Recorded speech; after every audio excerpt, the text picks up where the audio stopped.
ये 4 जेल को जाते हैं और ऐसा जाकर निकलते हैं कि जैसा कोई अपने ससुराल में जाकर मुंह दिखाई करके आ गया। अगर केजरीवाल की बीवी को तकलीफ हुई और केजरीवाल वापस आ गया तो नौरीन का हस्बैंड वापस क्यों नहीं आया 5 साल में? जेल का जवाब वोट से होगा, जुल्म का जवाब वोट से होगा। मैं ये बात समझने से कासिर हूं कि दिल्ली प्रदेश का मुख्यमंत्री जेल को जाता है, उस पर भी तकरीबन उतने ही सीरियस आईपीसी के चार्जेस लगते हैं, पीएमएलए भी लगता है। मगर आखिर क्या वजह है कि सिसोदिया पर भी शराब का इल्जाम, केजरीवाल पर भी शराब का इल्जाम, जैन पर इल्जाम, खुद ओखला के आम आदमी पार्टी के मौजूदा एमएलए जो अनकरीब रिटायर होने जा रहे हैं इंशाअल्लाह, उनको भी जेल में डाला गया।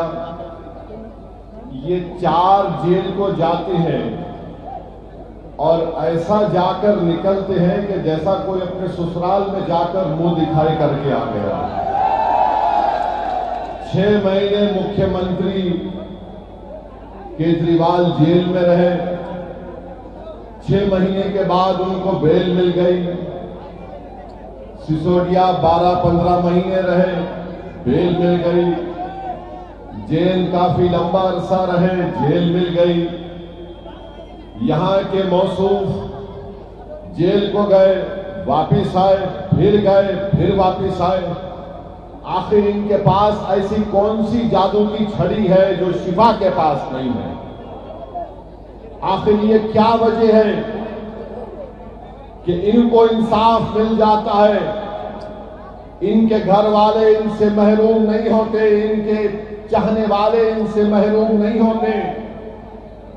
अगर आज हमारी बहन शिफा की तलब में आपके दरमियान में आकर कह रही है तो हमारी बहन को भी वही हक हासिल है जो केजरीवाल की बीवी को भी हासिल है। याद रखो, अगर केजरीवाल की बीवी को तकलीफ हुई और केजरीवाल वापस आ गया तो नौरीन का हस्बैंड वापस क्यों नहीं आया 5 साल में? अगर सिसोदिया के घर वाले परेशान हैं तो क्या सिसोदिया, केजरीवाल और यहां के घर वालों की परेशानी शिफा और ताहिर हुसैन की तकलीफ से ज्यादा हो सकती है? क्या दोनों इंसान नहीं हैं? ये बात आपको गौर करना पड़ेगा। इंसाफ सबसे होना चाहिए। यहां मुकदमा चलता नहीं है, वहां मुकदमे की हियरिंग हो जाती है। यहां पर टाइम पे टाइम लिया जाता है, वहां पर बेल पे बेल दी जाती है। तो मेरे अजीज दोस्तों, मेरी इज्जतदार मां और बहनों, ये बात आपको समझना बहुत जरूरी है। दूसरी बात यह है कि मजलिस पर इल्जाम कि मजलिस ने क्यों दिया शिफा को। अरे याद रखो, अगर चुनाव फिर होगा फिर शिफा को देंगे, या जो जेल में बैठा है वो मजलूम है तो उसको टिकट देंगे। ये मजलिस की पॉलिसी है। हम चाहते ही हैं कि जो जिसको दबाया जा रहा है, जिसको तुम एंटी नेशनल कहते हो, हम उसको नेशनलिस्ट कहेंगे। जिसको तुम कम्युनल कहते उसको हम सेकुलर कहेंगे। तुम्हारा एजेंडा हम कबूल करने को तैयार नहीं है। ना केजरीवाल का एजेंडा कबूल करेंगे, ना मोदी का एजेंडा कबूल करेंगे। हम अपना एजेंडा तय करके जनता में आए हैं और जनता से कह रहे हैं कि अब की बार ओखला से शिफा को आपको कामयाब करना है। इसलिए कामयाब करना है कि एक पैगाम देना है उन वक्त के फिरौनों को कि तुमने जुल्म किया, तुमने ऐसे कई नौजवान बच्चे और बच्चियों को जेल में डालकर उनकी जिंदगियों को बर्बाद कर दिया। वो मासूम बच्चे ताहिर हुसैन आज वापस आए। जब ताहिर हुसैन जेल को गए थे, उनका बेटा मुझसे कह रहा था कि सद साहब, मेरी उम्र 15 साल की थी, मैं 5 साल में एक मर्तबा भी अपने अब्बू का हाथ पकड़कर महसूस नहीं किया। आज 5 साल के बाद मेरे अब्बू सुप्रीम कोर्ट के ऑर्डर पर आए हैं, तो मैंने पूछा क्या किया तुमने पहली मर्तबा? तो कहा कि मैंने अपने अब्बू का हाथ पकड़कर उसको महसूस किया कि मेरे अब्बू हैं। ये हाल करके रख दिया गया है और तुम बोलते कि मंजलिस फिरका परस्ती करती है। अरे केजरीवाल, तुम्हारी जबान पर शिफा का नाम क्यों नहीं आता? तुम्हारी जबान पर ताहिर हुसैन का नाम क्यों नहीं आता? तुम्हारी जबान पर सैफी का नाम क्यों नहीं आता? अरे क्या जुल्म किया था इन्होंने?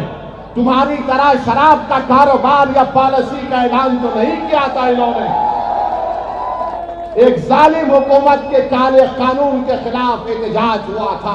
वो एहतजाज भारत की तारीख का एक तारीखी सुनहरा एहतजाज था। जिस एहतजाज को हमारी माँ और बहनों ने शुरू किया, उस एहतजाज ने सारे भारत के नौजवानों को, हमको एक हौसला दिया और सारे भारत में शुरू हो गया शाहीन बाग हम भी बनाएंगे, शाहीन बाग हम भी बनाएंगे। मैं सलाम करता हूं आपको, मगर आपसे कह रहा हूं, जब आपने अपनी ताकत और बलबूते के ऊपर बगैर किसी सियासी पार्टी की तारीफ लिए तुमने सारे मुल्क को एक पैगाम दिया कि किस तरह जमहूरियत में एहतजाज होता है। आपने कामयाब एहतजाज चलाया। आज वही एहतजाज की जरूरत है। जेल का जवाब वोट से होगा, जुल्म का जवाब वोट से होगा।